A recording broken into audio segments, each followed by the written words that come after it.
Good afternoon to everyone. My name is Kimberly M. Kanyamaki from BSED 1, and my report is all about the Japanese 21 demand. The Japanese requests included 5 groups of secret demand that become known as the 21 demands. Group 1 and 2 were designed to confirm Japan's dominant position in Shandong, Southern Manchuria, and Eastern Inner Mongolia. Group 3 would acknowledge Japan's special interest in industrial complex in central China. Group 4 forbade China from giving any further coastal or island from giving any further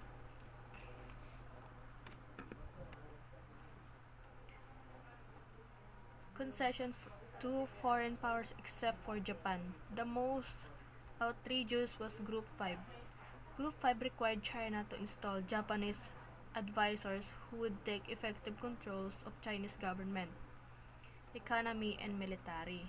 This demand would have a similar impact to that of what the Japan-Korea Annexation Treaty had on Korea in 1910.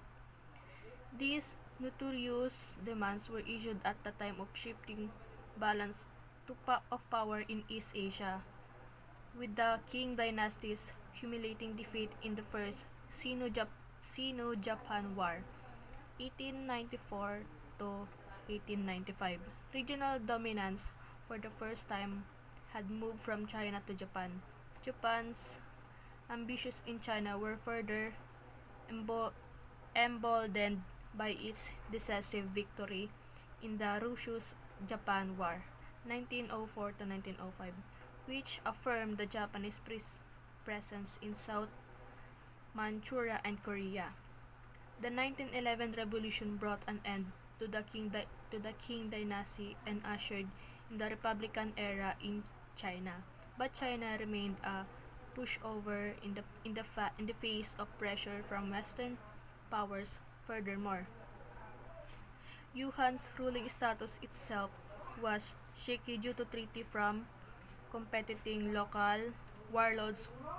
World War I granted Japan a perfect opportunity to push the envelope even more with China as the war was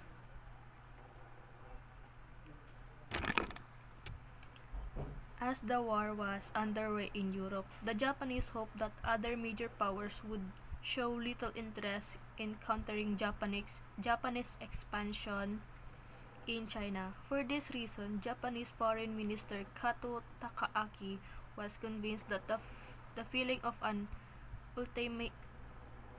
ultimatum buttressed by the war treaty would cause China to accept all the demands. Fully aware of the negative reaction the demands would cause, Japan asked China to keep them confidential and threatened to take drastic action if they were leaked, contrary to the popular Chinese image of Yuan being a traitor. Archived history suggests that Yuan and his top associates worked hard to minimize the harm caused to China's sovereignty by the 21 demands.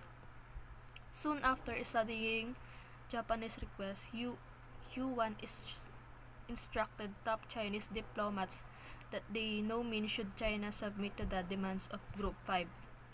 Headed by then Foreign Minister Lu Shengshang, the Chinese negotiator sought to stall the negotiation process for as long as possible.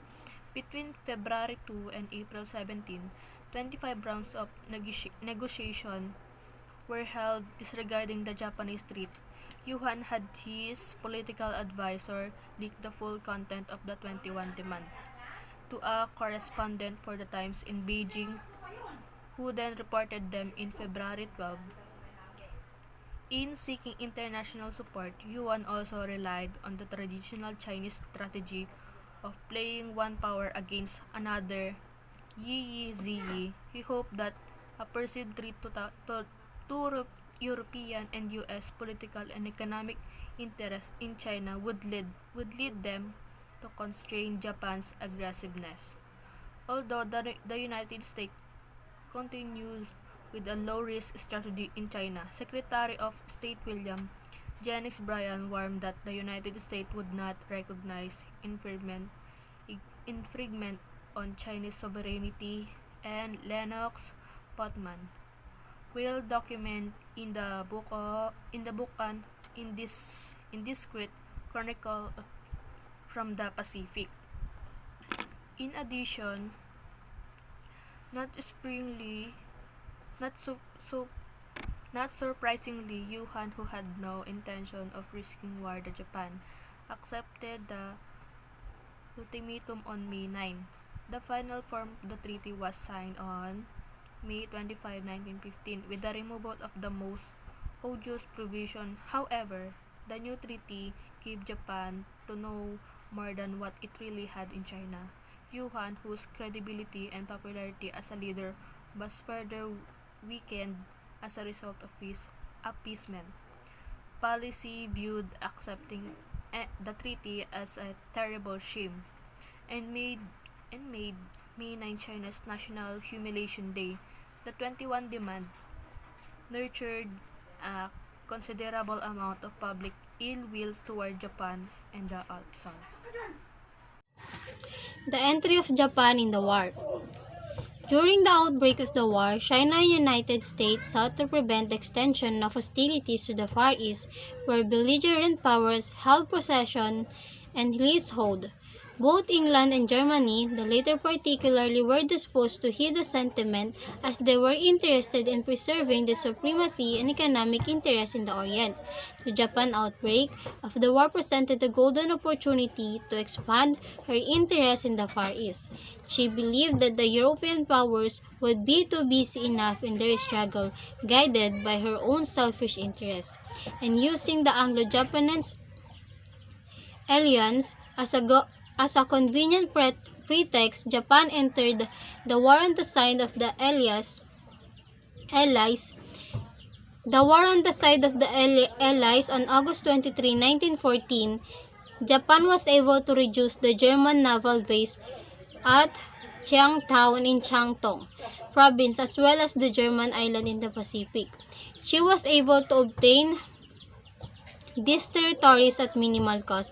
In 1917, Japan sent some warships to the Mediterranean, knowing fully that the entry of the United States in the war made certain the victory of Allied forces. With the Japan increased cooperation with the Allies, she would gain more during the peace settlement. Japan became a supplier of arms and munitions, which were sold to the Allies at enormous profit. During these operations against the German and leasehold at Kaohsiung, the Japanese violated the Chinese neutrality. China protested and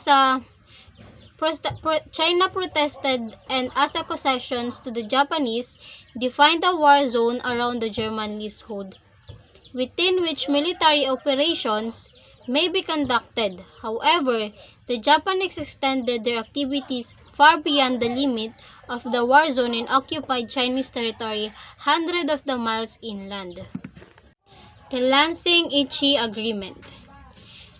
The entry of United States in the war made it certain that the Americans dominant far in dictating the peace term after the war.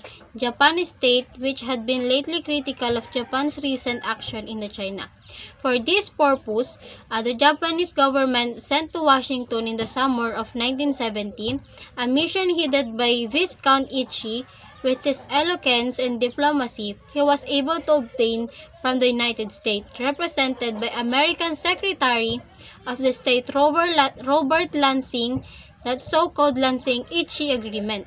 Under the term of this agreement, both countries expressed their opposition to the acquisitions by any power of any special rights and privilege, which would affect the independence and territorial integrity of China, as well as its open door policy. At the same time, the United States recognized that Japan had a special interest in China. The agreement was regardless as a diplomatic victory for Japan, for she was able to secure from the United States a far-reaching concession, the recognition of Japan's special interest in China. Okay, so ito ang aking report pinamagatang World War I ended. World War I was finally over. The first global conflict had claimed from 9 million to 13 million lives and caused unprecedented damage. Germany had formally surrendered on November 11, 1918, and all nations had agreed to stop fighting while terms of peace were negotiated. On June 28, 1918, Germany and the Allied nations, including Britain, France, Italy, and Russia, signed the Treaty of Versailles, formally ending the war. The allies of World War I, or Entente powers, were the coalition of countries led by France, Britain, Russia, Italy, Japan against the Central Powers of Germany, Austria-Hungary, the Ottoman Empire, and Bulgaria during the First World War. The common purpose of the Allies was to defeat the Axis powers and create a peaceful post-war world. Its creation was a response to aggression and unprovoked war the Axis had unleashed upon the world.